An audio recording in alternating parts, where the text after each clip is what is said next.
어머니, 지금 어딜 만지시는 거예요? 이런 나쁜 사람은 매가 약이지. 서울의 어느 지하철역 입구에서 한 남성이 뺨을 부여잡고 있습니다. 그 남자의 시선 끝에는 미국인으로 보이는 금발 여성이 서 있는데요. 그녀는 똑바로 살라며 남자에게 소리쳤지만 이상하게도 주변 사람들의 표정이 묘합니다. 분위기를 감지한 그녀는 사람들의 시선이 모인 곳을 바라보니 자신의 엉덩이였다는데요. 그리곤 그 자리에서 자신이 때린 남자를 보더니 갑자기 얼굴을 붉히다가 다급히 도망가 버렸다고 하는데요. 대체 이게 무슨 상황인지 한번 들어보시죠. 구독과 좋아요는 감동 블라썸 영상 제작에 큰 힘이 됩니다. 제 이름은 캐서린 브룩스입니다. 뉴욕에서 의료법률 자문을 담당하고 있는 33살 변호사예요. 사람들은 저를 보고 능력 있는 커리어 우먼이라고 말하지만 사실 저에게는 선택의 여지가 없었어요. 아버지가 제가 12살 때 갑작스럽게 돌아가신 후 저는 자연스럽게 가족의 기둥이 되어야 했습니다. 어머니는 그때부터 우울증에 시달리셨고 10살 어린 동생 레베카는 아직 너무 어렸어요. 그래서 저는 장학금으로 대학을 다니고 학비 대출을 받아 로스쿨을 졸업했습니다. 졸업 후에도 어머니의 의료비와 생활비 그리고 레베카의 학비까지 모든 걸 제가 책임져야 했어요. 친구들이 연애하고 파티하고 여행 다닐 때 저는 도서관에서 공부하거나 아르바이트를 했습니다. 그런 삶을 살다 보니 자연스럽게 효율성과 실용성이 제 인생의 최우선 가치가 되었어요. 감정보다는 이성, 꿈보다는 현실, 낭만보다는 돈을 먼저 생각하게 되었습니다. 그리고 솔직히 말하면 전 세계가 미국을 중심으로 돌아간다고 믿고 있었어요. 다른 나라의 문화나 제도에 대해서는 별로 관심이 없었습니다. 특히 최근 몇 년간 유행하고 있는 한류라는 것에 대해서는 더욱 회의적이었어요. K-팝이니 K-드라마니 하는 것들이 전 세계적으로 인기라고 하지만 저에게는 그저 일시적인 유행으로만 보였습니다. 언어도 다르고 문화도 다른데 그런 콘텐츠가 얼마나 오래 갈 수 있겠어요? 아마 몇 년 후면 사람들이 다 잊어버릴 거라고 생각했습니다. 그런 제가 가장 아끼는 건 바로 동생 레베카였어요. 10살 차이 나는 동생이지만 사실 저에게는 딸 같은 존재였습니다. 아버지가 돌아가신 후 어머니가 많이 힘들어하셨을 때 레베카를 돌보는 것도 대부분 제 몫이었어요. 밤늦게 공부하다가도 레베카가 악몽을 꾸면 달려가서 재워주고 학교 행사에도 부모 대신 참석했습니다. 레베카는 어릴 때부터 영리하고 활발한 아이였어요. 성격도 저와는 정반대로 감수성이 풍부하고 예술적인 면이 강했습니다. 고등학교 때는 연극부에서 활동하기도 했고 대학에서는 국제관계학을 전공했어요. 저는 레베카가 안정적인 직업을 가지기를 바랐지만 아이는 늘 언니처럼 돈만 생각하며 살고 싶지 않아 라고 말하곤 했습니다. 그래도 레베카가 대학 3학년 때 교환학생 프로그램에 지원한다고 했을 때는 적극 지지해줬어요. 외국 경험도 쌓고 시야도 넓힐 수 있는 좋은 기회라고 생각했습니다. 여러 나라 중에서 한국을 선택한 것도 딱히 문제될 게 없어 보였어요. 1년 정도 다녀와서 취업에 도움이 된다면 충분히 의미 있는 투자라고 생각했습니다. 하지만 레베카가 한국에 간 후 달라지기 시작했어요. 처음에는 단순히 새로운 환경에 적응하느라 바쁜 것 같았습니다. 영상통화를 할 때마다 한국 음식 얘기, 한국 친구들 얘기를 신나게 하더라고요. 언니, 한국 사람들 정말 친절해. 그리고 여기 음식도 생각보다 맛있어. 라며 즐거워했습니다. 처음 몇 달은 저도 레베카가 적응을 잘하고 있다고 생각해서 안심했어요. 하지만 시간이 지날수록 뭔가 이상했습니다. 레베카가 보내오는 사진들을 보면 예전에 내성적이던 모습과는 완전히 달라져 있었어요. 훨씬 밝고 자신감 넘치는 표정이었고 무엇보다 눈빛이 살아있었습니다. 언니, 나 한국어 수업도 듣고 있어. 생각보다 재미있어. 라고 말하는 레베카를 보면서 저는 조금씩 불안해지기 시작했어요. 1년 교환학생으로 갔는데 한국어까지 배운다는 게 좀 과한 것 같았습니다. 그냥 영어로 수업 듣고 학점 따서 돌아오면 되는 거 아닌가요? 그리고 어머니의 상태가 점점 나빠지고 있었어요. 원래 심장이 좋지 않으셨는데 최근 들어 병원에 가는 횟수가 늘어났습니다. 의료비도 계속 늘어가고 있었고 저 혼자서는 감당하기 힘든 상황이 되어가고 있었어요. 그런 상황에서 레베카가 멀리 있다는 것 자체가 부담이었습니다. 레베카야, 어머니 상태가 많이 안 좋아졌어. 교환학생 끝나면 빨리 돌아와. 라고 말했을 때 레베카는 언니, 미안해. 하지만 나 여기서 배우고 있는 게 너무 많아. 조금만 더 있어도 될까? 라고 답했어요. 그때부터 저는 레베카가 그냥 한국 생활에 빠져서 현실을 잊고 있는 것 같다는 생각이 들기 시작했습니다. 결정적인 순간은 작년 크리스마스 때였어요. 레베카가 화상통화로 언니, 나 소개하고 싶은 사람이 있어. 라고 말하면서 한 남자를 카메라 앞에 데려왔습니다. 처음 보는 동양인 남성이었는데 한국어로 인사를 하더라고요. 레베카가 번역해주기를 재훈이라고 해. 같은 학교 대학원생이야. 라고 했어요. 그때는 그냥 친구 소개 정도로 생각했습니다. 하지만 그 후로 레베카와 통화할 때마다 그 남자 얘기가 나오기 시작했어요. 재훈이랑 경복궁 갔다 왔어. 재훈이가 맛있는 한국 음식 가게 알려줬어. 재훈이랑 한국어 공부하고 있어. 모든 대화에 그 남자가 등장했습니다. 저는 점점 불안해졌어요. 레베카가 그냥 이성 친구를 사귀는 정도가 아니라 뭔가 진지한 관계로 발전하고 있는 것 같았습니다. 그리고 그것도 한국 사람과 말이에요. 언어도 다르고 문화도 다른 사람과 어떻게 진정한 소통이 가능할까요? 레베카야, 너 지금 제대로 공부하고 있는 거 맞지? 놀기만 하는 거 아니야? 라고 물었을 때 레베카는 언니, 걱정 마. 학점도 잘 받고 있고 한국에서 정말 많은 걸 배우고 있어. 라고 답했습니다. 하지만 저에게는 그냥 변명으로 들렸어요. 몇 달 후 레베카의 교환학생 기간이 끝나갈 무렵이었습니다. 저는 당연히 레베카가 돌아올 준비를 하고 있을 거라고 생각했어요. 하지만 어느 날 레베카가 전화를 걸어와서는 충격적인 말을 했습니다. 언니, 나 한국에서 조금 더 있으려고 해. 대학원 진학 생각하고 있어. 저는 깜짝 놀랐습니다. 뭐라고? 레베카야, 정신 차려. 한국 대학원이라니 그게 무슨 소리야? 언니, 나 여기서 정말 하고 싶은 공부를 찾았어. 그리고 재훈이와도 더 시간을 보내고 싶어. 그때 저는 레베카가 완전히 한류에 빠져서 판단력을 잃었다고 생각했어요. K-드라마나 K-팝에 빠진 외국인들이 한국에 가서 현실을 잊어버리는 경우를 뉴스에서 본 적이 있었습니다. 레베카도 그런 케이스인 것 같았어요. 레베카야, 너 지금 제대로 생각하고 있는 거 맞아? 한류 열풍에 휩쓸려서 뭣도 모르고 그러는 거 아니야? 유학은 유학일 뿐이야. 이제 돌아올 시간이라고. 하지만 레베카는 뜻을 굽히지 않았습니다. 언니, 나는 진심이야. 이건 한류나 그런 거랑은 상관없어. 나는 정말로 이곳에서 내 인생을 찾았어. 그 후로 몇 번 더 통화하면서 저는 레베카를 설득하려고 했어요. 하지만 레베카는 오히려 더 확고해졌습니다. 언니, 미안하지만 이번에는 내 결정을 존중해줘. 나도 이제 성인이야. 그리고 몇 주 후 더욱 충격적인 소식이 날아왔습니다. 레베카가 갑자기 전화를 걸어와서는 언니, 나 결혼할 거야. 재훈이랑 결혼하기로 했어. 라고 말한 거예요. 저는 순간 말이 안 나왔습니다. 뭐라고? 레베카야, 너 정신 나간 거야? 만난 지 얼마나 됐다고 결혼을 해? 언니, 나는 진심이야. 재훈이도 진심이고. 우리는 서로를 정말 사랑해. 사랑? 레베카야, 너 지금 완전히 정신을 놓았구나. 언어도 다르고 문화도 다른 사람과 무슨 사랑이야? 그냥 이국적인 분위기에 취해서 착각하고 있는 거야. 하지만 레베카는 흔들리지 않았어요. 언니, 언어나 문화가 다르다고 해서 사랑할 수 없는 건 아니야. 오히려 우리는 서로를 더 이해하려고 노력하면서 더 깊이 사랑하게 됐어. 저는 정말 화가 났습니다. 어머니는 아프시고 의료비는 계속 늘어가고 그런 상황에서 레베카는 한국에서 연애놀이나 하고 있었던 거예요. 그것도 모자라서 이제는 결혼까지 하겠다고 합니다. 레베카야, 너 지금 현실을 봐. 어머니 상태가 어떤지 알고 있어? 나 혼자서 모든 걸 감당하고 있는 상황이야. 그런데 너는 거기서 한국 남자랑 결혼놀이나 하고 있어? 언니, 미안해. 하지만 나도 내 인생이 있어. 언니가 항상 희생하고 책임져줬다는 거 알고 고마워해. 하지만 이번에는 내가 결정할 거야. 그날 통화를 끊은 후 저는 며칠 동안 잠을 제대로 자지 못했어요. 레베카가 정말로 한국에서 결혼을 하겠다는 건지 아니면 그냥 반항심에 그러는 건지 알 수가 없었습니다. 하지만 며칠 후 레베카가 보내온 메시지를 보고 이게 정말이라는 걸 깨달았어요. 언니, 다음 달에 재훈이 부모님께 인사드리기로 했어. 그리고 곧 결혼식 날짜도 정할 거야. 언니도 와줬으면 좋겠어. 저는 그때 결심했습니다. 이 상황을 그냥 둘 수는 없다고요. 레베카가 완전히 정신을 놓고 있는 상황에서 누군가는 현실을 직시하게 해줘야 한다고 생각했어요. 전화나 메시지로는 한계가 있었습니다. 직접 가서 레베카를 설득하고 그 한국 남자가 어떤 사람인지도 확인해 봐야 했어요. 무엇보다 레베카가 정말로 그 사람과 결혼을 한다면 아마 한국에서 계속 살게 될 가능성이 높았습니다. 그럼 어머니는 어떻게 하죠? 딸 둘 다 멀리 떨어져 있게 되는 건가요? 저 혼자서 어머니를 돌보면서 모든 책임을 져야 하는 건가요? 그래서 저는 휴가를 내고 한국행 비행기표를 끊었습니다.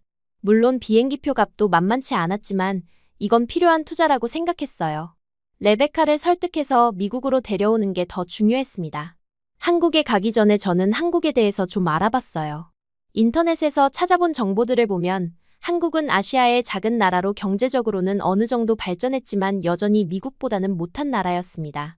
그리고 문화적으로도 아직 보수적이고 폐쇄적인 면이 많다고 했어요. 레베카가 거기서 정말 행복하게 살 수 있을까?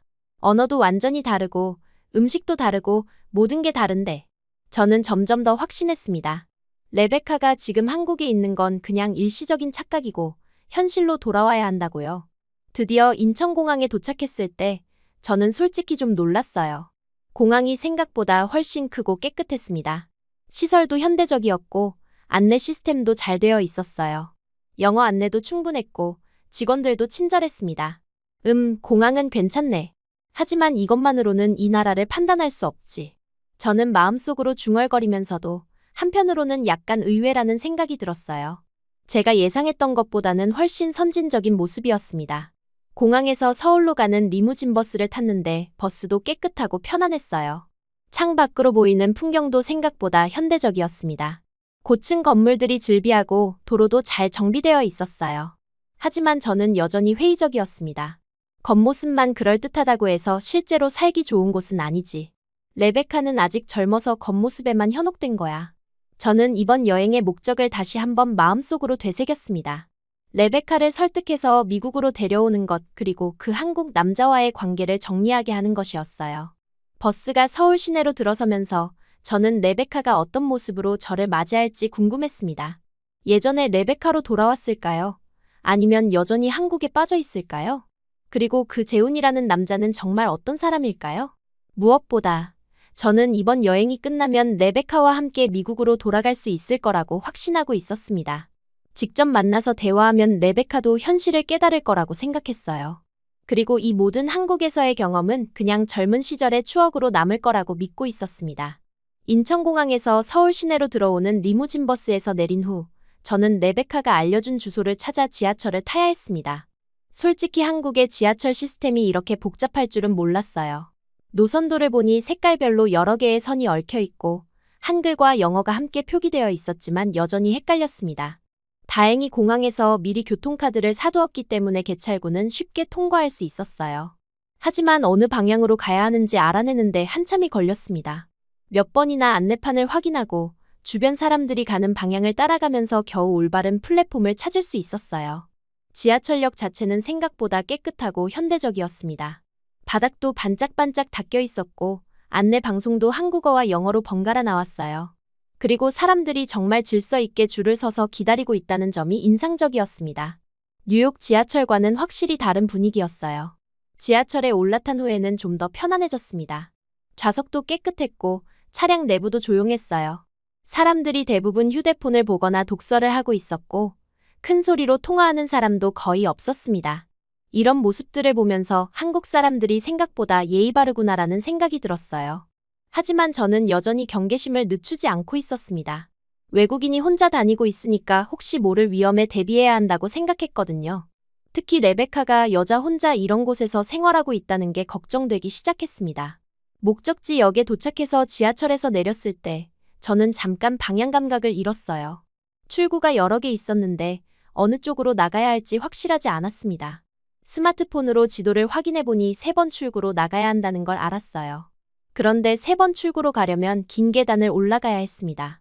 여행용 캐리어를 끌고 있었기 때문에 좀 힘들었지만 에스컬레이터가 있어서 다행이었어요. 하지만 에스컬레이터가 고장 중이었는지 운행하지 않고 있었습니다. 할 수 없이 계단을 이용해야 했어요. 캐리어를 끌고 계단을 오르는 것이 생각보다 힘들었어요. 한 계단씩 올라갈 때마다 캐리어가 뒤로 끌리면서 팔에 무리가 갔습니다. 그래서 중간중간 잠깐씩 멈춰서 쉬면서 올라가고 있었어요. 계단을 반쯤 올라갔을 때 뒤에서 누군가의 발소리가 들렸습니다. 처음에는 그냥 다른 승객이 계단을 오르고 있는 거라고 생각했어요. 하지만 그 발소리가 점점 가까워지더니 제 바로 뒤에서 들리기 시작했습니다. 저는 뒤를 돌아보지 않고 계속 계단을 올라갔어요. 하지만 그 사람이 계속 제 바로 뒤에서 따라오고 있다는 게 느껴졌습니다. 발소리도 제 걸음에 맞춰서 들리고 있었어요. 이상하네. 왜 이렇게 바짝 붙어서 올라오지? 저는 조금 불안해지기 시작했습니다. 혹시 저를 따라오는 건 아닐까 하는 생각이 들었어요. 외국인 여성 혼자 다니는 걸 보고 나쁜 마음을 먹은 건 아닐까요? 저는 발걸음을 조금 빨리 했습니다. 하지만 뒤에서 오는 발소리도 따라서 빨라졌어요. 이제는 확실히 이상하다는 생각이 들었습니다. 보통 계단에서는 사람들이 각자 자기 페이스로 올라가는데 이렇게 한 사람의 걸음에 맞춰서 따라오는 건 정상적이지 않았어요. 더 빨리 걸어보았지만 그 사람도 계속 따라왔습니다. 이제는 정말 바로 뒤에 있다는 느낌이 들었어요. 심지어 그 사람의 숨소리까지 들리는 것 같았습니다. 그런데 갑자기 제 등 뒤로 뭔가가 닿는 느낌이 들었어요. 처음에는 우연히 스친 건가 싶었는데 계속해서 그 느낌이 이어졌습니다. 마치 누군가가 가방이나 손으로 제 몸에 가까이 대고 있는 것 같았어요. 저는 깜짝 놀라서 발걸음을 멈췄습니다. 그리고 뒤를 돌아보려던 순간 그 느낌이 더욱 선명해졌어요. 분명히 누군가가 의도적으로 제 몸에 가까이 다가오고 있다는 확신이 들었습니다. 특히 그 느낌이 제 엉덩이 부근에서 느껴지고 있었어요. 저는 순간적으로 이 사람이 저를 성추행하려는 건가? 라는 생각이 머리를 스쳤습니다. 뉴욕에서도 지하철이나 붐비는 곳에서 이런 일들이 종종 일어난다는 얘기를 들은 적이 있었어요. 저는 더 이상 참을 수 없었습니다. 이런 상황에서는 단호하게 대처해야 한다고 생각했어요. 그래서 재빨리 몸을 돌리면서 저에게 이런 짓을 하고 있는 그 남자의 뺨을 후려쳤습니다. 뭐 하는 거예요? 손바닥이 그 남자의 뺨에 닿는 순간 생각보다 큰 소리가 났어요. 계단에 있던 다른 사람들이 모두 저희 쪽을 쳐다봤습니다. 그 남자는 깜짝 놀란 표정으로 뺨을 만지고 있었어요. 저는 한 번 더 손을 들려고 했습니다. 이런 변태적인 행동을 하는 사람에게는 확실하게 교훈을 줘야 한다고 생각했거든요. 하지만 그 남자가 급하게 뭔가를 말하려고 하더라고요. 그 남자가 뭔가를 말하고 있었는데 처음에는 당황해서 무슨 소리인지 이해할 수 없었어요. 하지만 그가 제 아래쪽을 가리키면서 말하는 것 같았습니다. 그때 주변 사람들의 시선이 이상하다는 걸 느꼈어요. 사람들이 저를 보는 눈빛이 동정적이거나 당황스러워하는 표정이었습니다. 마치 제가 뭔가 실수를 한 것처럼 보고 있었어요. 저는 문득 제 몸을 확인해봐야겠다는 생각이 들었습니다. 그래서 고개를 돌려서 제 뒤쪽을 보았는데 정말 충격적인 광경이 펼쳐져 있었어요. 제 원피스 뒷자락이 팬티 안쪽으로 말려 들어가 있었습니다. 그래서 제 엉덩이가 거의 다 드러나 있는 상태였어요. 언제부터 이런 상태였는지 모르겠지만 아마 화장실을 다녀온 후부터였을 거예요. 순간 얼굴이 화끈거리면서 숨이 막히는 느낌이었습니다. 저는 급하게 원피스 자락을 제자리로 돌려놓았어요. 하지만 이미 늦었습니다. 계단에 있던 사람들이 모두 이 상황을 목격했을 테니까요.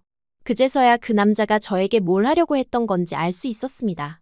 그는 저를 성추행하려던 게 아니라 제 옷이 이상하게 되어 있다는 걸 알려주려고 했던 거예요. 그리고 아마 가방으로 제 엉덩이 부분을 가려주려고 했던 것 같았습니다. 저는 정말 말이 안 나왔어요. 너무 창피하고 미안한 마음이 동시에 들었습니다. 그 남자는 저를 도와주려고 했는데 저는 그를 변태로 몰아서 뺨을 때린 거였어요. 죄송합니다. 정말 죄송해요. 저는 어떻게든 사과를 하려고 했지만 목소리가 제대로 나오지 않았습니다. 너무 당황스럽고 부끄러워서 제대로 된 말을 할 수가 없었어요. 그 남자는 뺨을 만지면서도 저에게 화를 내지 않았습니다. 오히려 괜찮다는 듯이 손을 흔들면서 미소를 지어 보였어요. 그리고 주변 사람들에게 뭔가 한국어로 말하니까 사람들이 고개를 끄덕이면서 자리를 떠나기 시작했습니다. 저는 더 이상 그 자리에 있을 수가 없었어요. 너무 창피해서 얼굴을 들 수가 없었습니다. 그래서 캐리어를 끌고 급하게 계단을 올라가서 지상으로 나갔어요. 지상에 나온 후에도 한동안 심장이 빨리 뛰었습니다. 이런 창피한 일은 처음 겪어봤거든요. 그리고 무엇보다 그 남자에게 정말 미안했어요. 저를 도와주려던 사람을 변태로 몰아서 뺨까지 때렸으니까요. 만약 이게 미국이었다면? 저는 잠깐 생각해봤습니다. 미국이었다면 제가 어떤 남자를 성추행범으로 몰아서 폭행했다는 이유로 경찰에 신고당했을 수도 있어요. 그리고 그 남자도 저에게 화를 내거나 항의했을 거예요. 하지만 그 한국 남자는 끝까지 저에게 화를 내지 않았습니다. 오히려 제가 창피해하지 않도록 상황을 정리해주려고 노력하는 것 같았어요. 이런 모습이 저에게는 정말 신선한 충격이었습니다. 레베카가 사는 아파트를 찾아가는 동안 저는 계속 그 일을 생각했어요. 한국에 대해서 별로 좋지 않은 선입견을 가지고 있었는데 첫날부터 이런 일을 겪으니까 좀 혼란스러웠습니다. 아파트 앞에 도착했을 때 저는 인터폰을 누르기 전에 잠깐 망설였어요. 레베카에게 이 일을 얘기해야 할까요? 아니면 그냥 넘어가는 게 좋을까요? 너무 창피한 일이라 말하기도 싫었습니다. 결국 저는 그 일에 대해서는 언급하지 않기로 했어요. 대신 레베카를 설득하는 일에 집중하기로 마음먹었습니다. 그게 제가 한국에 온 진짜 목적이니까요. 레베카가 문을 열어줬을 때 저는 정말 놀랐습니다. 동생이 완전히 달라져 있었거든요. 예전에는 좀 내성적이고 소심한 편이었는데 지금은 눈빛부터가 달랐어요. 훨씬 밝고 자신감 넘치는 모습이었습니다. 언니, 정말 왔구나. 레베카가 저를 안으면서 정말 기뻐했어요. 하지만 저는 복잡한 마음이었습니다. 동생이 밝아진 건 좋지만 그 이유가 한국에서의 생활 때문이라는 게 걱정되었거든요. 레베카의 아파트는 생각보다 깔끔하고 잘 정리되어 있었어요. 작지만 알차게 꾸며져 있었고 한국적인 소품들도 곳곳에 놓여 있었습니다. 동생이 한국 문화에 얼마나 빠져 있는지 알 수 있었어요. 언니, 오늘 저녁에 함께 식사할 사람이 있어. 레베카가 말했을 때 저는 그 재훈이라는 사람이구나라고 생각했습니다. 드디어 레베카의 남자친구를 만나게 되는 거예요. 저는 마음의 준비를 했습니다. 그 사람이 어떤 사람인지 확인해보고 레베카에게 적합한 사람인지 판단해야겠다고 생각했어요. 저녁 시간이 되어서 레베카와 함께 근처 식당으로 갔습니다. 한국 전통 음식을 파는 곳이었는데 분위기가 아늑하고 좋았어요. 저는 한국 음식을 제대로 먹어본 적이 없어서 좀 걱정되었지만 레베카가 추천해주는 메뉴를 주문했습니다. 잠깐 후에 누군가가 식당에 들어왔어요. 레베카가 손을 흔들면서 여기야 라고 부르더라고요. 저는 고개를 돌려서 그 사람을 보려고 했는데 키가 크고 단정한 인상의 한국 남성이었습니다. 레베카가 저희를 소개해줬어요. 언니, 이 사람이 내가 말했던 재훈이야. 그리고 재훈아, 여긴 내 언니 캐서린이야. 재훈은 정중하게 인사를 했습니다. 안녕하세요. 레베카에게 언니 얘기 많이 들었어요. 한국어로 말한 후 레베카가 번역해줬어요. 저는 네, 안녕하세요. 만나 뵙게 되어 반갑습니다. 라고 대답했습니다. 식사를 하면서 재훈과 대화를 나눠봤는데 생각보다 진중하고 신중한 사람이라는 인상을 받았어요. 영어는 완벽하지 않았지만 성실하게 소통하려고 노력했고 레베카를 대하는 모습에서 진심이 느껴졌습니다. 그리고 레베카를 보는 눈빛이 정말 따뜻했어요. 레베카도 재훈 옆에 있을 때 정말 행복해 보였습니다. 예전에는 볼 수 없었던 자신감 넘치는 모습이었고 두 사람 사이의 케미스트리도 자연스러웠어요. 저는 조금씩 혹시 내가 잘못 생각했나? 라는 의문이 들기 시작했습니다. 식사가 거의 끝나갈 무렵 레베카가 갑자기 말했어요. 그런데 언니, 오늘 한 명 더 올 거야. 재훈이 친구인데 언니 서울 구경 좀 시켜달라고 부탁했거든. 경찰관이면서 영어도 잘해서 가이드로는 완벽할 거야. 저는 좀 당황스러웠습니다. 갑자기 모르는 사람이 더 온다니요. 레베카야, 미리 말해주지 그랬어. 준비도 안 했는데. 언니, 걱정 마. 정말 좋은 사람이야. 성준이라고 하는데 재훈이 대학 동기거든. 그때 식당 문이 열리면서 누군가가 들어왔습니다. 레베카가 다시 손을 흔들면서 성준아, 여기야. 라고 불렀어요. 저는 고개를 돌려서 그 사람을 보려고 했는데 정말 믿을 수 없는 일이 벌어졌습니다. 그 식당에 들어온 남자는 바로 오늘 오후에 지하철 계단에서 제가 뺨을 때린 바로 그 사람이었어요. 저는 너무 놀라서 입이 떡 벌어졌습니다. 성준도 저를 보는 순간 발걸음을 멈췄어요. 우리는 서로를 바라보며 완전히 얼어붙었습니다. 이럴 수가. 하필이면 그 사람이라니. 성준의 얼굴에는 놀라움과 함께 약간의 당황스러운 표정이 스쳤습니다. 하지만 곧 씩 웃으면서 자리에 다가왔어요. 레베카와 재훈은 우리 둘의 이상한 분위기를 눈치채지 못한 채 성준아, 이게 내 언니 캐서린이야 라고 소개했습니다. 저는 어떻게 반응해야 할지 전혀 모르겠어서 그냥 멍하니 앉아 있었어요. 오늘 오후에 그 사람에게 그런 신뢰를 했는데 이제 와서 어떤 얼굴로 마주봐야 할까요? 그 순간의 정적이 정말 길게 느껴졌습니다. 성준과 저는 서로를 바라보며 완전히 얼어붙어 있었고 레베카와 재훈은 우리 둘의 이상한 분위기를 전혀 눈치채지 못하고 있었어요. 저는 심장이 너무 빨리 뛰어서 다른 사람들에게도 들릴까봐 걱정될 정도였습니다. 성준이 먼저 입을 열었어요. 그런데 정말 예상 밖의 말을 하더라고요. 손이 정말 맵더라고요. 그러면서 자기 뺨을 살짝 만지면서 웃었습니다. 저는 너무 당황해서 뭐라고 대답해야 할지 몰랐어요. 그런데 성준이 계속 말했어요. 다행히 아무도 말해주지 않았으면 정말 큰일 날 뻔했잖아요. 고마워해야죠. 그 말을 듣는 순간 저는 정말 놀랐습니다. 제가 그 사람을 때렸는데 오히려 저에게 고맙다고 하다니요. 그리고 그런 창피한 상황을 이렇게 유쾌하게 넘어가려고 하다니 정말 예상하지 못한 반응이었어요. 레베카가 우리 둘을 번갈아 보면서 물었습니다. 너희 둘 아는 사이야? 저는 어떻게 대답해야 할지 몰라서 말을 못했는데 성준이 대신 답했어요. 오늘 오후에 지하철역에서 우연히 만났어요. 캐서린 씨가 좀 곤란한 상황에 있어서 도와드렸죠. 정말 신사적인 대답이었습니다. 제가 그를 때렸다는 얘기는 전혀 하지 않고 오히려 제가 도움을 받았다는 식으로 말해준 거예요. 저는 그때 성준이라는 사람에 대해서 완전히 다른 인상을 갖게 되었습니다. 그날 밤 레베카의 아파트로 돌아온 후 저는 잠을 잘 이루지 못했어요. 계속 오늘 일이 생각났거든요. 성준의 반응이 너무 예상 밖이어서 혼란스러웠습니다. 저는 그 사람에게 정말 미안한 마음이 들었고 동시에 호기심도 생겼어요. 다음 날 아침 레베카가 말했습니다. 언니, 성준이가 오늘 시간 있으면 서울 구경시켜주겠다고 하던데 어때? 저는 잠깐 망설였어요. 어제 그런 일이 있었는데 같이 다녀도 될까요? 하지만 레베카를 설득하려면 한국에 대해서 더 알아봐야 했고 성준에게도 제대로 사과해야 했습니다. 그러면 좋겠네. 그렇게 해서 성준과 함께 서울 구경을 하게 되었습니다. 만날 장소는 경복궁 앞이었는데 제가 먼저 도착해서 기다리고 있었어요. 사실 정말 떨렸습니다. 어떻게 어제 일에 대해서 사과해야 할지 그리고 어떤 대화를 나눠야 할지 전혀 모르겠었거든요. 성준이 나타났을 때 저는 바로 사과부터 했습니다. 어제 정말 죄송했어요. 제가 오해해서. 그런데 성준이 손을 흔들면서 말했어요. 괜찮아요.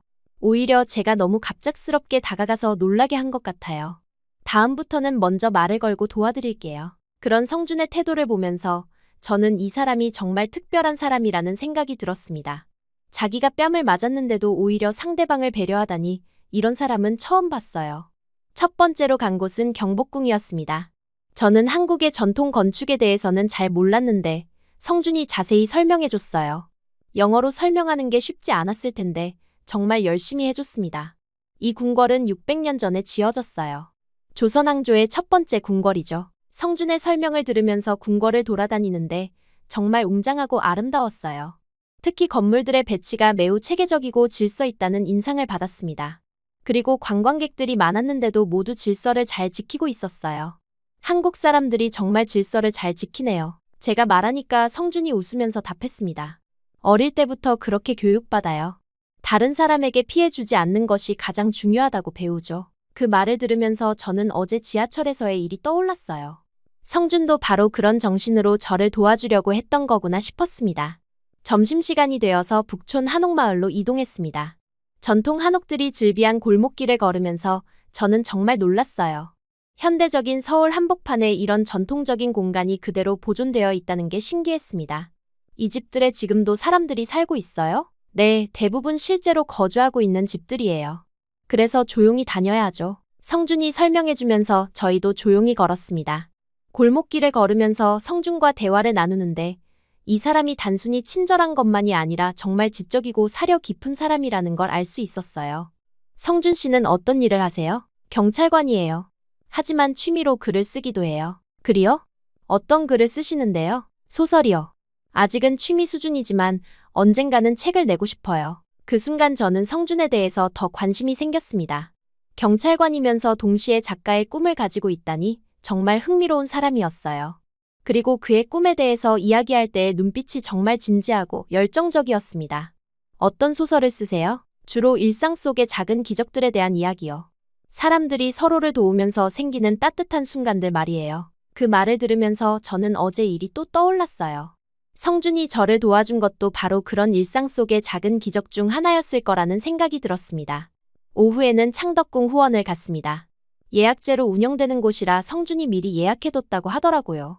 후원을 걸으면서 느낀 건 정말 조용하고 평화로운 분위기였어요. 새소리와 바람 소리만 들리는 그 정적 속에서 저는 처음으로 마음이 편안해지는 걸 느꼈습니다. 이런 곳이 서울 한복판에 있다는 게 믿어지지 않아요. 서울에는 이런 곳들이 많아요. 현대와 전통이 함께 있는 도시죠. 성준의 말을 들으면서 저는 한국에 대한 제 편견이 얼마나 잘못되었는지 깨닫기 시작했어요. 저는 한국을 그냥 급속히 발전한 아시아의 작은 나라 정도로만 생각했는데 실제로는 전통과 현대가 조화롭게 공존하는 성숙한 사회였습니다. 저녁에는 한강으로 갔습니다. 한강공원에서 바라본 서울의 야경이 정말 아름다웠어요. 강 건너편에 고층 빌딩들이 불을 밝히고 있고 강물에 그 불빛이 반사되어 반짝이고 있었습니다. 정말 아름답네요. 한국 사람들이 가장 좋아하는 장소 중 하나예요. 스트레스 받을 때 여기 와서 걸으면서 마음을 정리하죠. 성준과 함께 한강을 걸으면서 저는 이상한 기분이 들었어요. 마치 오랫동안 알고 지낸 친구와 함께 있는 것 같은 편안함이었습니다. 대화도 자연스럽게 이어졌고 침묵마저도 어색하지 않았어요. 캐서린 씨는 평소에 어떤 일을 하세요? 뉴욕에서 의료법률 자문을 하고 있어요.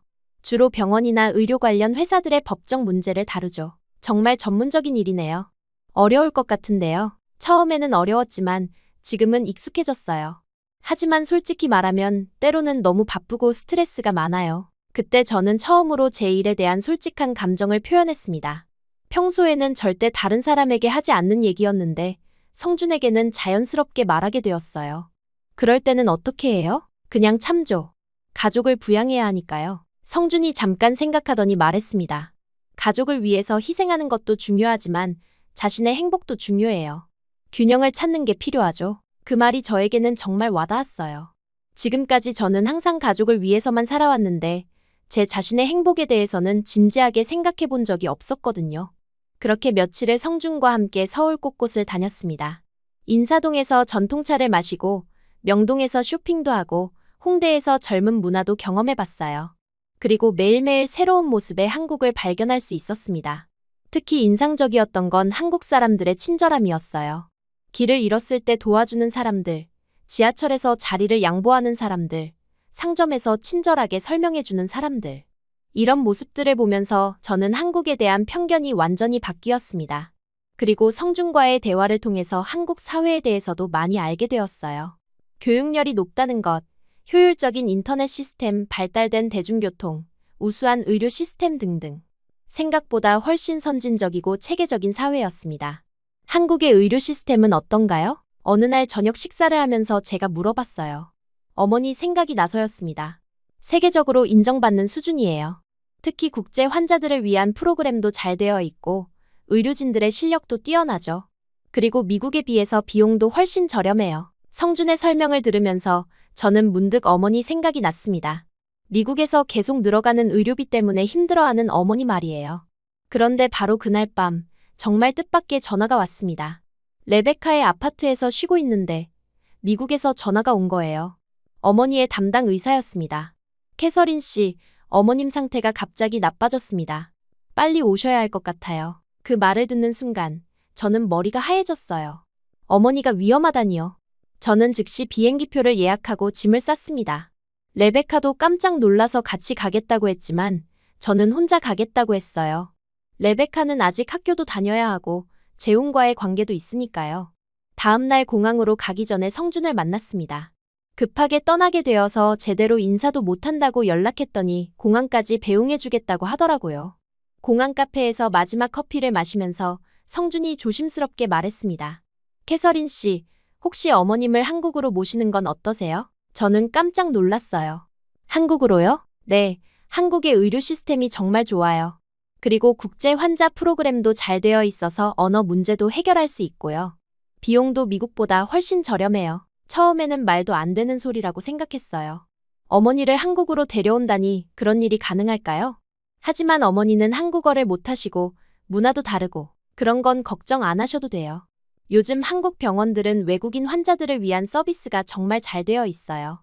통역사도 있고 외국인 전담 코디네이터도 있어요. 성준의 말을 들으면서 저는 지난 며칠 동안 한국에서 본 것들이 떠올랐습니다. 깨끗한 병원들, 친절한 의료진들, 효율적인 시스템들. 정말로 어머니가 여기서 치료받을 수 있을까요? 그리고 캐서린 씨도 여기서 일할 수 있어요. 외국인을 위한 법률 자문 수요가 많거든요. 특히 의료 분야에서는 더욱 그렇고요. 그 말을 들으면서 저는 정말 놀랐어요. 제가 한국에서 일할 수 있다는 생각은 전혀 해본 적이 없었거든요. 정말 그런 게 가능한가요? 물론이에요. 한국은 외국인 전문가들을 많이 필요로 해요. 캐서린 씨 같은 분이라면 충분히 기회가 있을 거예요. 공항 출발 시간이 다가와서 저는 성준과 작별 인사를 해야 했습니다. 그런데 이상하게도 정말 아쉬웠어요. 겨우 며칠 알고 지낸 사람인데 마치 오랜 친구와 헤어지는 것 같은 기분이었습니다. 성준 씨, 정말 고마웠어요. 덕분에 한국에 대해서 많이 알게 됐어요. 저도 캐서린 씨와 함께한 시간이 정말 즐거웠어요. 어머님 빨리 좋아지시길 바라요. 그리고 성준이 마지막으로 말했어요. 한국은 언제든지 캐서린 씨를 환영할 거예요. 그리고 저도 다시 만날 수 있기를 바라요. 그 말을 들으면서 저는 가슴이 뭉클해졌어요. 정말 진심이 담긴 말이라는 게 느껴졌거든요. 비행기 안에서 저는 계속 성준의 제안에 대해서 생각했습니다. 어머니를 한국으로 모신다는 것, 그리고 제가 한국에서 일한다는 것. 정말 가능한 일일까요? 그리고 무엇보다 저는 한국에서 처음으로 제 자신을 위한 선택의 가능성을 발견했다는 생각이 들었어요. 지금까지는 항상 가족을 위해서만 살아왔는데 어쩌면 제 행복도 함께 찾을 수 있는 길이 있을지도 모른다는 희망 같은 것이 생겼습니다. 성준과 함께했던 며칠이 저에게는 정말 소중한 시간이었어요. 그 사람을 통해서 한국이라는 나라를 새롭게 발견했고, 그리고 저 자신에 대해서도 새로운 면을 발견할 수 있었습니다. 처음에는 레베카를 설득하러 온 여행이었는데 오히려 저 자신이 변화하고 있다는 걸 느꼈어요. 그리고 그 변화가 나쁘지 않다는 생각도 들었습니다. 어쩌면 이번 한국 여행이 제 인생의 전환점이 될지도 모르겠다는 생각이 마음 깊은 곳에서 피어오르기 시작했습니다. 뉴욕에 도착한 순간부터 불안한 마음이 더욱 커졌습니다. 공항에서 택시를 타고 병원으로 향하는 동안 저는 계속 최악의 상황을 상상하고 있었어요. 혹시 어머니가 이미 그런 생각을 하니까 숨이 막혔습니다. 병원에 도착해서 응급실로 달려갔을 때 어머니는 산소 마스크를 끼고 침대에 누워 계셨어요. 의식은 있었지만 많이 힘들어 보였습니다. 저는 어머니 손을 잡고 눈물이 날 뻔했지만 꼭 참았어요. 이럴 때일수록 제가 단단해야 했거든요. 담당 의사와 면담을 할 때 들은 소식은 정말 충격적이었습니다. 심장 기능이 상당히 저하되었습니다. 즉시 수술이 필요한 상태고 그 후에도 지속적인 관리가 필요할 것 같습니다. 의사는 계속해서 복잡한 의학 용어들을 설명했지만 저에게 가장 중요한 건 마지막에 나온 얘기였어요. 수술비와 입원비 그리고 이후 치료비까지 합치면 상당한 금액이 될 것 같습니다. 그 순간 저는 현실의 벽에 다시 한번 부딪혔습니다. 어머니의 생명이 위급한 상황인데 제일 먼저 떠오르는 생각이 돈 걱정이라니요. 지금까지 제가 얼마나 힘들게 살아왔는지 새삼 깨달았어요. 그날 밤 어머니 병실에서 밤을 새우면서 저는 한국에서 성준이 해준 말이 계속 떠올랐습니다. 한국의 의료 시스템, 국제 환자 프로그램, 그리고 무엇보다 저렴한 비용. 정말 그런 게 가능할까요? 다음 날 아침, 저는 용기를 내서 성준에게 메시지를 보냈어요. 어머니 상황을 설명하고 정말로 한국에서 치료가 가능한지 물어봤습니다. 몇 시간 후 성준에게서 긴 답장이 왔는데 정말 자세하고 구체적인 정보들이 담겨 있었어요. 성준이 보내준 자료들을 보니까 정말 놀라웠습니다. 한국의 주요 병원들이 외국인 환자를 위한 전담 부서를 운영하고 있었고 영어 통역 서비스는 물론이고 심지어 비자 지원까지 해주는 곳들이 있었어요. 그리고 무엇보다 치료비가 미국의 절반도 안 된다는 게 믿어지지 않았습니다. 더 놀라운 건 성준이 저를 위한 정보까지 같이 보내준 거였어요. 한국에서 외국인 법률 전문가를 찾는 회사들의 채용 공고들이었습니다. 특히 의료 분야에서 국제적인 법률 자문을 할 수 있는 사람을 많이 찾고 있다고 하더라고요. 캐서린 씨의 경력이라면 한국에서도 충분히 인정받을 수 있을 거예요. 오히려 더 좋은 기회가 있을지도 모릅니다. 성준의 메시지를 읽으면서 저는 처음으로 정말 가능할지도 모르겠다는 생각이 들었어요. 어머니의 치료도 받을 수 있고 제가 일할 기회도 있다면 한국 이주가 현실적인 선택지가 될 수 있을 것 같았습니다. 며칠 동안 더 자료를 모아보고 한국에 있는 병원들과도 이메일을 주고받았어요. 생각보다 훨씬 체계적이고 전문적인 응답들이 왔습니다. 특히 세브란스 병원에서 온 답변은 정말 상세했어요. 어머니의 의료 기록을 검토해본 결과 충분히 치료 가능하다는 소견과 함께 구체적인 치료 계획과 비용까지 제시해줬습니다. 그리고 제가 지원해볼 만한 회사들과도 연락을 취해봤어요. 놀랍게도 몇 군데에서 화상 면접 제안까지 왔습니다. 제 경력에 관심을 보이는 곳들이 생각보다 많았어요. 이제 진짜 결정을 내려야 할 때였습니다. 어머니께 한국 이주에 대해서 말씀드려야 했어요. 하지만 정말 어려운 일이었습니다. 어머니가 어떻게 반응하실지 예상할 수 없었거든요. 어머니의 상태가 조금 안정된 어느 날 오후, 저는 용기를 내서 말을 꺼냈습니다.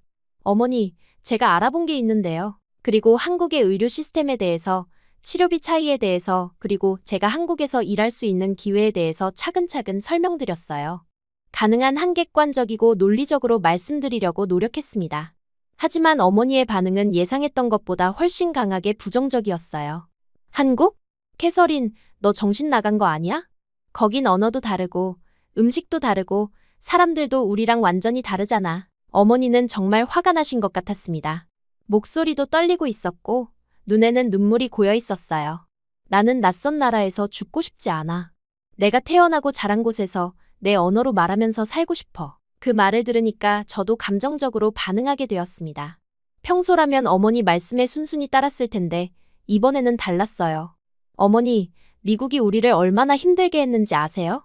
아버지가 돌아가신 후로 지금까지 우리는 계속 병원비에 쫓기면서 살았잖아요. 저는 처음으로 어머니 앞에서 이런 말을 했습니다. 지금까지 참고 있던 모든 감정이 터져 나오는 것 같았어요. 저는 제 청춘을 다 포기하고 가족을 위해서 살았어요. 친구들이 연애하고 결혼할 때 저는 혼자서 모든 걸 감당했고요. 그런데 지금 이 현실이 익숙하다고 해서 더 나은 선택지를 거부할 수는 없어요. 어머니는 제가 이렇게 감정적으로 말하는 걸 처음 보셔서 많이 놀라신 것 같았어요. 잠깐 침묵이 흘렀고 그 후에 어머니가 조용히 물어보셨습니다. 혹시 그 남자 때문은 아니니? 순간 저는 당황했어요. 어머니가 성준에 대해서 알고 계신 건가요? 레베카가 말씀드렸나 보네요. 그 남자가 누구를 말씀하시는 거예요? 레베카가 말했어. 너를 도와준 한국 남자가 있다고.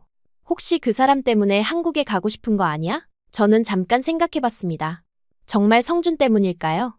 물론 성준은 좋은 사람이었고 저에게 많은 도움을 줬어요. 하지만 제가 한국 이주를 생각하는 이유가 정말 그 때문일까요? 아니에요, 어머니. 이번에는 저 자신 때문이에요. 저는 단호하게 대답했습니다. 그리고 정말로 그렇다고 생각했어요. 물론 성준 씨는 좋은 분이에요. 하지만 제가 한국 이주를 생각하는 이유는 그게 아니에요. 어머니가 정말 나아지기를 바라기 때문이고 그리고 처음으로 제 자신을 위한 선택을 해보고 싶기 때문이에요. 어머니는 한참 동안 저를 바라보셨습니다. 그리고 천천히 말씀하셨어요. 내가 그동안 정말 많이 희생했다는 거 알아. 미안해, 캐서린. 그 말을 들으니까 눈물이 날 뻔했어요. 어머니가 제 희생을 인정해 주신 건 처음이었거든요. 하지만 한국은 정말 너무 멀고 낯선 곳이야. 내가 거기 가서 적응할 수 있을까? 어머니, 제가 도와드릴게요. 그리고 한국 병원들은 외국인 환자를 위한 프로그램이 정말 잘 되어 있어요. 영어 통역도 있고 모든 걸 도와주는 코디네이터도 있어요. 저는 제가 조사한 모든 정보를 다시 한번 자세히 설명드렸어요. 특히 한국의 의료진들이 얼마나 실력이 뛰어나고 시설이 얼마나 좋은지에 대해서 강조했습니다. 그리고 무엇보다 여기서 계속 치료받으면 우리가 파산할 수도 있어요. 하지만 한국에서는 훨씬 적은 비용으로 더 좋은 치료를 받을 수 있어요. 어머니는 오랫동안 고민하셨습니다. 저는 어머니의 결정을 기다리면서 정말 초조했어요. 만약 어머니가 거부하신다면 저는 어떻게 해야 할까요? 캐서린, 정말 확신하는 거니? 네, 어머니. 이번에는 정말 확신해요. 어머니는 한 번 더 긴 침묵을 하시더니 천천히 고개를 끄덕이셨습니다. 그럼 한번 해보자. 어차피 여기서도 확실한 보장은 없으니까. 그 순간 저는 정말 안도했어요. 어머니가 동의해 주셔서 너무 감사했습니다. 그 후로는 정말 바쁜 나날이었어요. 어머니의 의료 기록을 정리해서 한국 병원에 보내고 비자 서류를 준비하고 제가 지원할 회사들과 면접 일정을 잡고 해야 할 일이 산더미였습니다. 그 과정에서 성준이 정말 많은 도움을 줬어요. 한국에서 직접 병원을 방문해서 상황을 확인해 주기도 하고 제가 면접 볼 회사들에 대한 정보도 알아봐 주었습니다. 정말 고마웠어요. 특히 인상적이었던 건 한국 병원들의 신속한 대응이었어요. 어머니의 의료 기록을 검토한 후 불과 며칠 만에 구체적인 치료 계획을 보내줬습니다. 그리고 입국 즉시 치료를 시작할 수 있도록 모든 준비를 해두겠다고 했어요. 회사 면접들도 생각보다 잘 됐습니다. 화상 면접이었지만 면접관들이 제 경력에 정말 많은 관심을 보였어요. 특히 미국에서의 의료법률 경험을 높이 평가해 주더라고요. 한국은 지금 의료한류 시대입니다. 외국인 환자들이 점점 많아지고 있어서 캐서린 씨 같은 분이 꼭 필요해요. 한 회사의 면접관이 그렇게 말해줬을 때 저는 정말 놀랐어요. 제가 한국에서 정말 필요한 사람이 될 수 있다는 생각이 들었거든요. 드디어 모든 준비가 끝나고 한국행 비행기표를 예약하는 날이 왔습니다. 이번에는 왕복이 아닌 편도 항공료였어요. 정말 새로운 시작을 위한 여행이었습니다. 공항으로 가는 택시 안에서 어머니가 조용히 말씀하셨어요. 캐서린, 내가 너를 많이 힘들게 했구나. 어머니, 그런 말씀 마세요. 저는 가족을 위해서 당연한 일을 한 거예요. 아니야. 너도 내 인생이 있는데 내가 너무 당연하게 생각했어. 이번 기회에 너도 내가 원하는 삶을 살아봐. 그 말을 들으니까 정말 눈물이 났어요. 어머니가 제 희생을 인정해 주시고 제 행복을 생각해 주신다는 게 너무 감사했습니다. 어머니도 한국에서 새로운 시작을 하세요. 걱정하지 마시고 저희 함께 잘 해낼 수 있을 거예요. 비행기에 오르면서 저는 정말 특별한 기분이 들었어요. 처음 한국에 갔을 때는 레베카를 말리러 가는 거였는데 이번에는 저희 가족의 새로운 미래를 위해서 가는 거였거든요. 그리고 무엇보다 이번에는 제가 직접 선택한 길이었어요. 다른 사람을 위해서가 아니라 저와 어머니 모두를 위해서 내린 결정이었습니다. 비행기가 이륙하면서 뉴욕의 야경이 창밖으로 보였어요. 제가 30년 넘게 살아온 도시였지만 이번에는 작별 인사를 하는 기분이었습니다. 물론 두렵기도 했지만 동시에 기대감도 컸어요. 성준이 공항에서 기다리고 있을 거라는 생각을 하니까 가슴이 뛰었습니다. 그리고 레베카와 재훈도 만날 수 있을 거고요. 이번에는 정말 새로운 시작이 될 것 같았어요. 한국에서의 새로운 삶이 어떨지는 모르겠지만 적어도 저는 이번에 제 자신을 위한 선택을 했다는 것에 만족했습니다. 그리고 어머니도 더 나은 치료를 받으실 수 있을 거라는 희망이 있었어요. 이제는 도망이 아니라 선택으로 가는 길이었습니다. 제 인생에서 처음으로 정말 제가 원하는 방향으로 가는 여행이었어요. 인천공항에 다시 발을 디딘 순간 저는 정말 묘한 기분이었어요. 두 번째 한국 방문이었지만 이번에는 완전히 다른 마음가짐이었습니다. 관광객이 아닌 새로운 삶을 시작하러 온 사람으로서 말이에요. 어머니는 휠체어에 앉아 계셨는데 긴 비행으로 많이 피곤해 보이셨어요. 성준이 공항에서 저희를 기다리고 있었습니다. 어머니를 처음 뵙는 거라 많이 긴장한 것 같았지만 정말 정중하고 따뜻하게 인사를 드렸어요. 영어로 간단하게 자기소개를 하고 어머니 상태를 걱정해 주시는 모습에 저는 다시 한번 그의 따뜻함을 느꼈습니다. 공항에서 병원까지는 미리 준비된 의료진 전용 차량을 이용했어요. 한국 병원의 국제 환자 서비스가 정말 체계적이라는 걸 첫날부터 실감할 수 있었습니다. 차량 안에는 간단한 의료 장비까지 준비되어 있었고 간호사 한 분이 동행해서 어머니 상태를 지속적으로 체크해 주셨어요. 세브란스 병원에 도착했을 때 저는 정말 놀랐습니다. 병원 규모와 시설이 뉴욕의 어떤 병원보다도 현대적이고 깨끗했어요.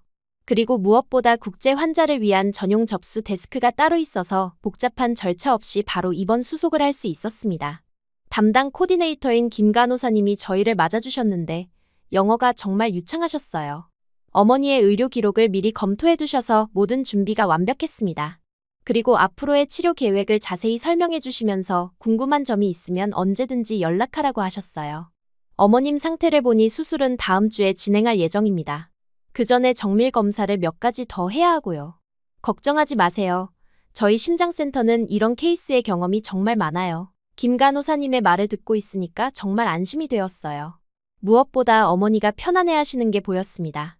처음에는 낯선 나라에서 치료받는 것에 대해 불안해 하셨는데 직원들이 너무 친절하고 전문적이어서 금방 마음을 놓으신 것 같았어요. 어머니 병실도 정말 좋았습니다. 1인실이었는데 미국 병원의 일반 병실보다 훨씬 넓고 쾌적했어요. 창문으로 보이는 한강 뷰도 아름다웠고 무엇보다 모든 안내문이 한국어와 영어로 병기되어 있어서 불편함이 없었습니다. 캐서린, 여기가 정말 좋구나. 직원들도 친절하고 시설도 훌륭해. 어머니가 그렇게 말씀하시는 걸 들으니까 정말 다행이라는 생각이 들었어요. 사실 제일 걱정했던 부분이 어머니가 적응하실 수 있을까 하는 거였거든요. 며칠 후 어머니의 정밀 검사 결과가 나왔는데 다행히 수술이 가능하다는 소견이었어요. 담당 교수님이 직접 설명해 주셨는데 정말 자신감 있고 전문적이셨습니다. 그리고 수술 성공률도 미국에서 들었던 것보다 높다고 하셔서 희망을 가질 수 있었어요. 어머니 치료가 안정적으로 진행되는 동안 저는 제 일에 대한 준비도 시작했습니다. 성준이 추천해준 헬스케어 스타트업에서 최종 면접 제안이 왔거든요. 회사는 강남에 있었는데 의료 관련 국제 비즈니스를 전문으로 하는 곳이었어요. 면접 당일, 저는 정말 긴장했습니다. 한국에서 첫 번째 정식 면접이었거든요. 하지만 면접관들이 정말 전문적이면서도 친근하게 대해주셔서 긴장이 많이 풀렸어요. 캐서린 씨의 미국에서의 경험이 저희에게는 정말 필요한 부분입니다. 한국 의료 시장이 국제화되면서 이런 전문성을 가진 분을 찾고 있었거든요. CEO님이 그렇게 말씀해 주시니까 정말 기분이 좋았어요. 제 경험과 전문성을 인정받는다는 느낌이었습니다. 면접 결과는 며칠 후에 나왔는데 합격이었어요. 그것도 비자 지원까지 포함된 조건이었습니다. 연봉도 뉴욕에서 받던 것과 비슷한 수준이었는데 한국의 생활비를 고려하면 오히려 더 여유로운 생활이 가능할 것 같았어요. 정말 축하해요, 캐서린 씨. 한국에서 새로운 시작을 하게 되셨네요. 성준이 축하해줄 때 정말 기뻤어요. 그리고 제가 한국에서 정말 필요한 사람이 될 수 있다는 자신감도 생겼습니다. 그러던 중에 레베카와 재훈의 결혼식 날짜가 다가왔어요. 이번에는 제가 진심으로 축하해줄 수 있었습니다. 처음 한국에 왔을 때와는 완전히 다른 마음이었어요. 오히려 레베카의 선택이 옳았다는 생각이 들었거든요. 결혼식장은 서울 시내의 전통적인 한옥 웨딩홀이었어요. 한국 전통 예식과 서양식 예식을 함께하는 형태였는데 정말 아름다웠습니다. 특히 레베카가 한복을 입고 나왔을 때는 정말 감동적이었어요. 레베카의 한복 차림이 너무 고운데 무엇보다 얼굴이 정말 행복해 보였어요. 재훈도 한복을 입고 있었는데 두 사람이 정말 잘 어울렸습니다. 한국 전통 혼례 의식을 보면서 저는 한국 문화의 깊이와 아름다움을 새삼 느낄 수 있었어요. 어머니도 결혼식에 참석하셨는데 휠체어에 앉아 계셨지만 정말 기뻐하셨어요. 레베카가 어머니께 인사드리는 모습을 보시면서 눈물을 흘리셨습니다. 레베카가 정말 행복해 보이네. 내가 걱정한 게 무색할 정도야. 어머니가 그렇게 말씀하시는 걸 들으니까 저도 뭉클했어요. 가족 모두가 레베카의 선택을 인정하고 축복해주는 순간이었거든요. 결혼식 피로연도 정말 즐거웠어요. 재훈의 가족들과 친구들을 만날 수 있었는데 모두 따뜻하게 저희를 환영해 주셨습니다. 그리고 한국 음식도 정말 맛있었어요. 처음에는 맵고 자극적일 거라고 생각했는데 생각보다 다양하고 깊은 맛이 있었습니다. 피로연이 끝날 무렵 성준이 저를 조용히 밖으로 불러냈어요.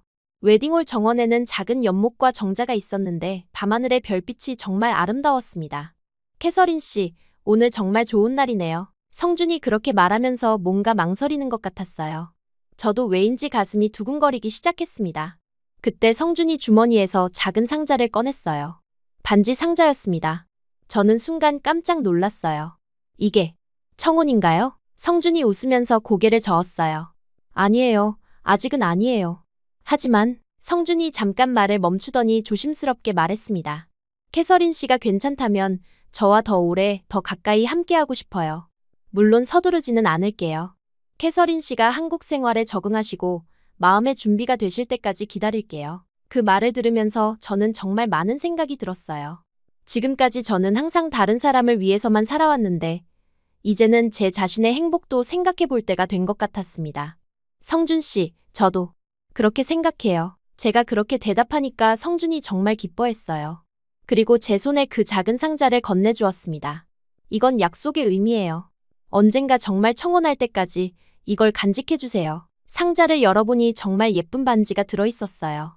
화려하지는 않았지만 정말 세련되고 우아한 디자인이었습니다. 그 순간 저는 정말 특별한 기분이 들었어요. 마치 제 인생의 새로운 장이 시작되는 것 같았습니다. 지금까지는 항상 책임과 의무 때문에 살아왔는데 이제는 제 자신의 행복도 추구할 수 있을 것 같았어요. 고마워요, 성준 씨. 저도 정말 기뻐요. 저희는 그 밤 오랫동안 정원에서 대화를 나눴어요. 앞으로의 계획에 대해서, 서로의 꿈에 대해서, 그리고 함께하고 싶은 것들에 대해서 말이에요. 성준이 저에게 한국어를 가르쳐 주겠다고 했고, 저는 성준에게 더 자연스러운 영어를 가르쳐 주겠다고 했어요.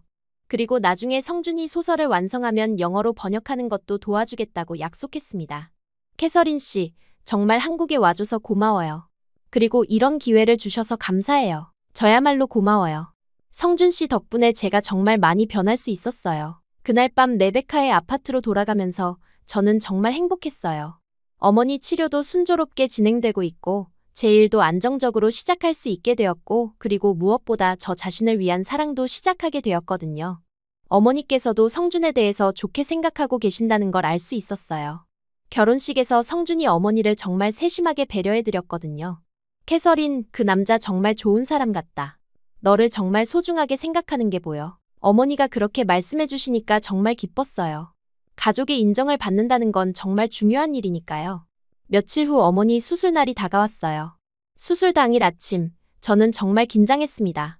아무리 성공률이 높다고 해도 역시 수술은 수술이니까요. 성준이 일찍부터 병원에 와서 저와 함께 기다려줬어요. 그리고 레베카와 재훈도 왔고요. 가족 모두가 어머니를 걱정하는 마음으로 모인 거예요. 수술은 10시간 정도 걸렸는데 정말 긴 시간이었어요. 하지만 다행히 성공적으로 끝났습니다. 담당 교수님이 직접 나오셔서 수술이 잘 되었다고 말씀해 주셨을 때 저는 정말 안도했어요. 환자분 상태가 정말 좋습니다. 회복도 빠를 것 같아요. 걱정하지 마세요. 그 말을 들으니까 눈물이 날 뻔했어요. 정말 다행이었습니다. 어머니가 회복실에서 깨어나셨을 때 가장 먼저 하신 말씀이 고마워, 캐서린, 이었어요. 그리고 한국에 와서 정말 잘했다. 고 하셨습니다. 그 순간 저는 정말 뿌듯했어요.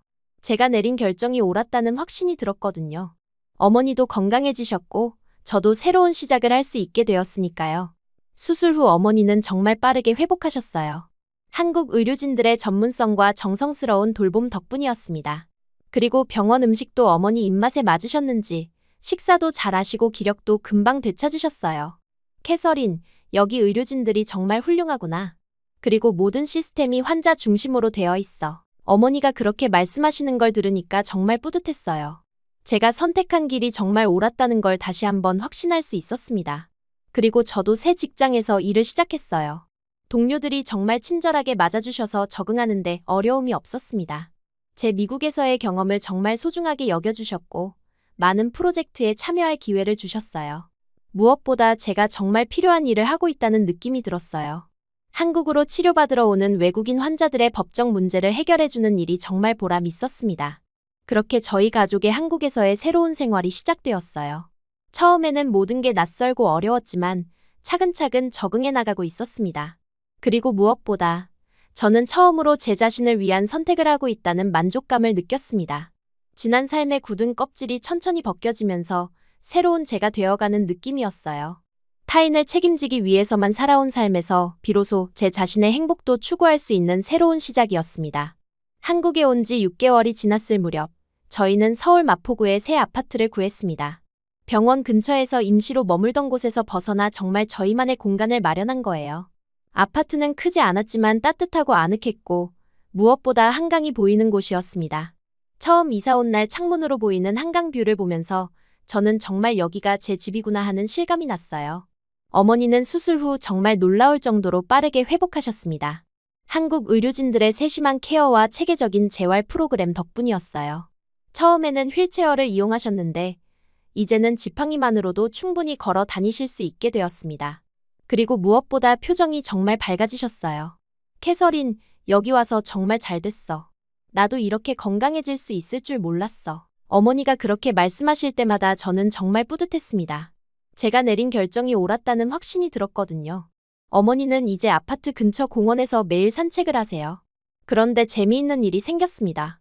공원에서 만난 한국인 어르신들이 어머니께 영어를 배우고 싶다고 하신 거예요. 처음에는 언어가 통하지 않아서 어떻게 소통할까 걱정했는데 몸짓과 간단한 단어들로 의사소통을 하시더라고요. 지금은 매주 화요일과 목요일에 공원에서 영어 회화 모임을 하고 계세요. 어머니가 영어를 가르쳐드리고 한국 어르신들은 어머니께 한국어와 한국 문화를 알려드리는 식으로 말이에요. 보기만 해도 정말 훈훈한 광경이에요. 어머니, 한국어 실력이 늘고 계시네요. 제가 그렇게 말씀드리면 어머니는 자랑스럽게 웃으면서 새로 배운 한국어 단어들을 저에게 말씀해 주세요. 발음이 완벽하지는 않지만 정말 열심히 노력하시는 모습이 보기 좋았습니다. 저도 새 직장에서 정말 바쁘지만 보람찬 나날을 보내고 있어요. 제가 담당하고 있는 업무는 주로 동유럽과 북미에서 한국으로 의료 관광을 오는 환자들의 법적 문제를 해결하는 일이었습니다. 비자 문제부터 의료 계약, 보험 처리까지 정말 다양한 일들을 다뤄야 했어요. 처음에는 한국의 법 체계가 미국과 달라서 어려움이 있었지만 동료들이 정말 많이 도와주셨어요. 그리고 제가 미국에서 쌓은 경험이 정말 유용하게 활용되고 있다는 걸 매일 느꼈습니다. 캐서린 씨 덕분에 외국인 환자들이 정말 편안하게 치료받을 수 있어요. 언어적인 부분뿐만 아니라 문화적인 차이까지 이해해 주시니까 환자들이 안심하더라고요. 상사분이 그렇게 말씀해 주실 때 정말 뿌듯했어요. 제가 정말 필요한 일을 하고 있다는 느낌이 들었거든요. 그리고 성준과의 관계도 점점 더 깊어져 갔습니다. 저희는 평일에는 각자 바쁜 일상을 보내고 주말에는 함께 시간을 보내는 패턴이 자리 잡았어요. 성준은 여전히 경찰관으로 일하고 있었지만 틈틈이 소설 쓰는 일도 계속하고 있었습니다. 제가 한국 생활에 적응할 수 있도록 성준이 정말 많이 도와줬어요.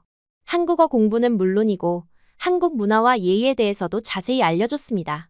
그리고 저는 성준의 영어 실력 향상을 도와주고 그가 쓰는 소설의 영어 번역도 도와주고 있었어요. 캐서린 씨가 번역해주신 부분을 읽어보니까 제 소설이 정말 다르게 느껴져요. 영어로 읽으니까 새로운 매력이 있네요. 성준이 그렇게 말할 때 저도 정말 기뻤어요. 제가 그의 꿈에 조금이라도 도움이 될 수 있다는 게 뿌듯했거든요. 저희는 서로의 언어를 가르쳐주면서 문화적인 차이도 자연스럽게 이해하게 되었어요.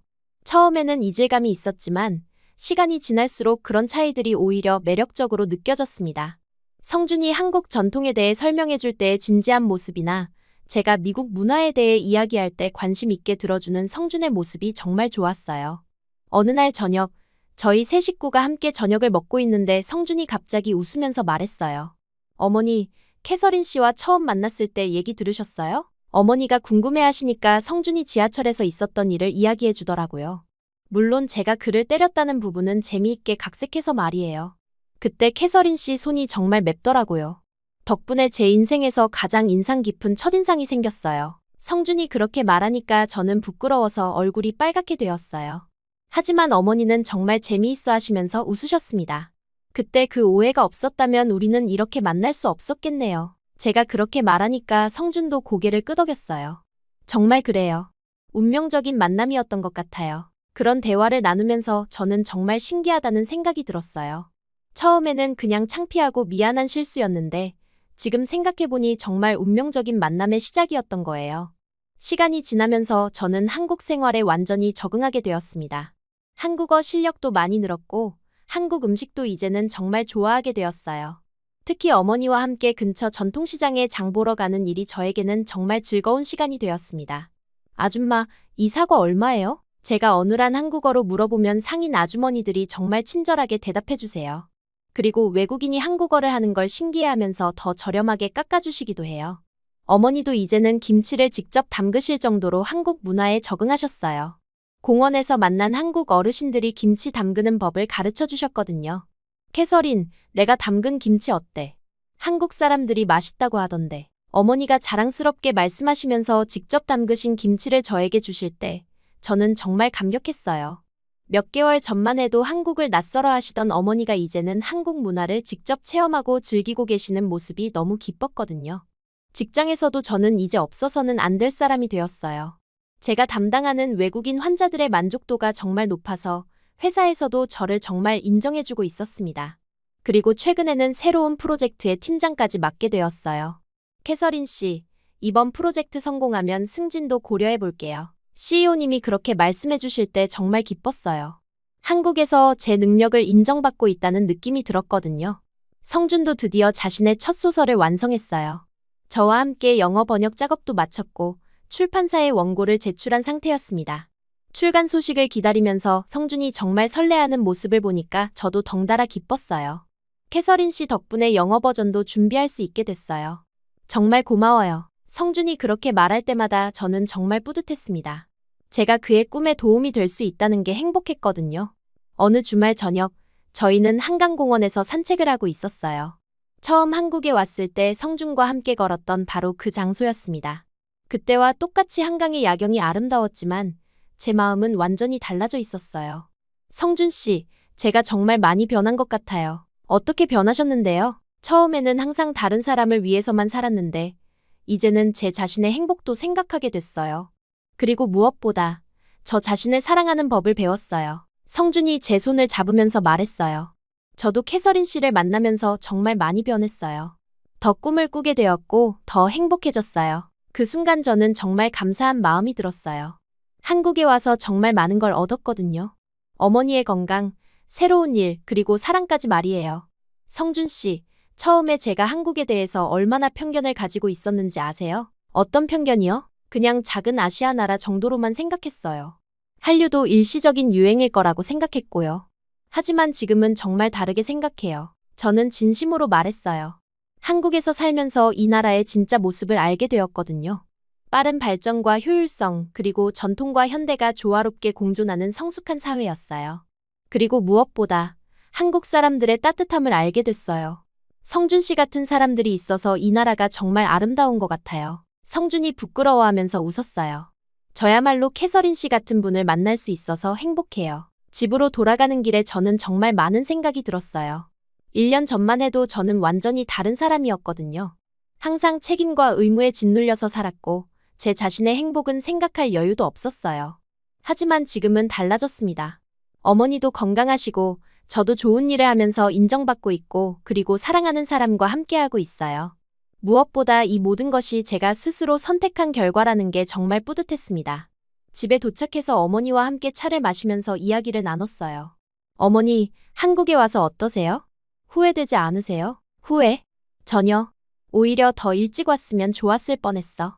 여기서 이렇게 건강해질 수 있을 줄 몰랐거든. 어머니가 그렇게 말씀하시니까 정말 안심이 되었어요. 그리고 캐서린, 너도 정말 행복해 보인다. 예전에는 항상 걱정만 하고 살았는데 지금은 정말 밝아졌어. 어머니의 말을 듣고 있으니까 눈물이 날 뻔했어요. 정말 그랬거든요. 한국에 와서 저는 완전히 새로운 사람이 되었어요. 그날 밤 잠자리에 들기 전에 저는 창문 밖을 내다봤어요. 한강이 보이는 아파트에서 어머니와 함께 그리고 사랑하는 사람과의 미래를 꿈꾸면서 말이에요. 이제 이곳이 나의 집입니다. 저는 마음속으로 그렇게 말했어요.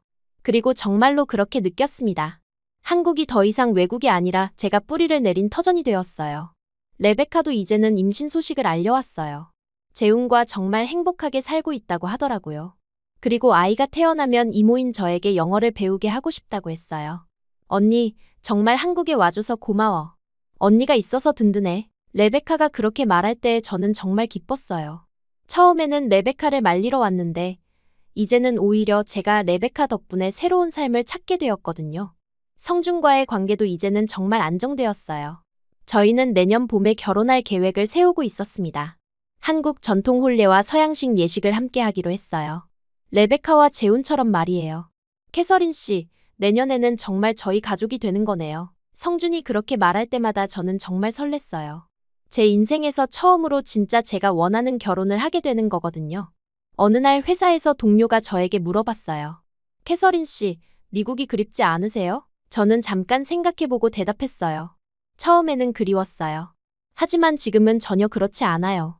여기가 제 진짜 집이니까요. 정말 진심이었어요. 미국에서의 삶은 이제 제게 과거가 되었고, 한국에서의 삶이 제 현재이자 미래가 되었어요. 그리고 무엇보다 이 모든 선택이 제가 스스로 내린 결정이라는 게 정말 중요했습니다. 처음으로 제 자신을 위한 선택을 했고 그 결과가 이렇게 행복한 삶이 되었어요. 이 삶은 내가 스스로 선택한 인생이에요. 저는 자주 그런 생각을 합니다. 그리고 그럴 때마다 정말 뿌듯하고 자랑스러워요. 지금까지 남을 위해서만 살아왔는데 마침내 제 자신을 위한 삶을 살게 되었거든요. 한국에서의 1년은 제 인생을 완전히 바꿔놓았습니다. 새로운 나라, 새로운 문화, 새로운 사랑, 새로운 가족. 모든 것이 새로웠지만 이제는 모든 것이 자연스럽고 소중해요. 그리고 이제 저는 확신합니다. 이곳이 바로 제가 속한 곳이고 제가 행복할 수 있는 곳이라는 것을요. 처음에는 동생을 말리러 온 여행이었지만 결국에는 제 자신을 찾는 여행이 되었습니다. 이제 이곳이 나의 집입니다. 그리고 이 삶은 제가 스스로 선택한 정말 소중한 인생입니다.